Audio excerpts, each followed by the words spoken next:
Nasa critical level na ang isang ilog sa Baco Oriental, Mindoro dahil sa malakas na ulan na dala ng shear line at hanging amihan kahapon.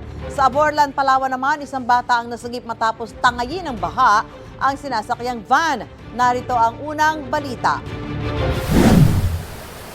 Ayan po, ito po ang sitwasyon niya. Sa gitna ng dilim, nailigtas ang isang batang pasahero ng isang van sa barangay Isaub sa Aborlan, Palawan kagabi. Ayon sa mga rescuer, tinangay na rumaragas ang baha ang van habang binabagtas ang highway. Dahil napakadilim, hindi pa matukoy kung ilan lahat ang sakay ng van.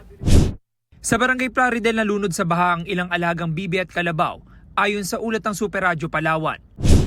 Ito yung area na may garden. Sa iba pang lugar sa Aborlan, mistulang dagat na ang ilang taniman dahil sa baha. Ayon sa kanilang Municipal Disaster Risk Reduction and Management Office, mahigit 1,000 residente ang inilikas sa mga evacuation center.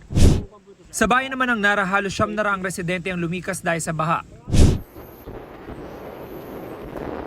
Sa barangay San Manuel sa Puerto Princesa, pahirapan ng paglikas dahil hanggang dibdib ang lalim ng baha. Sinuong ng mga sundalo ang rumaragas ang baha para tumulong sa paglikas.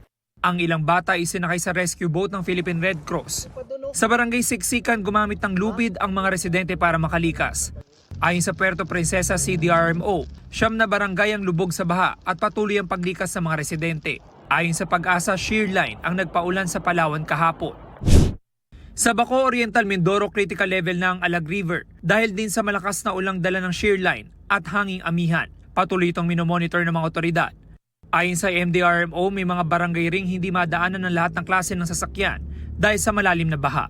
Ito ang unang balita. James Agustin para sa GMA Integrated News. Gusto mo bang mauna sa mga balita?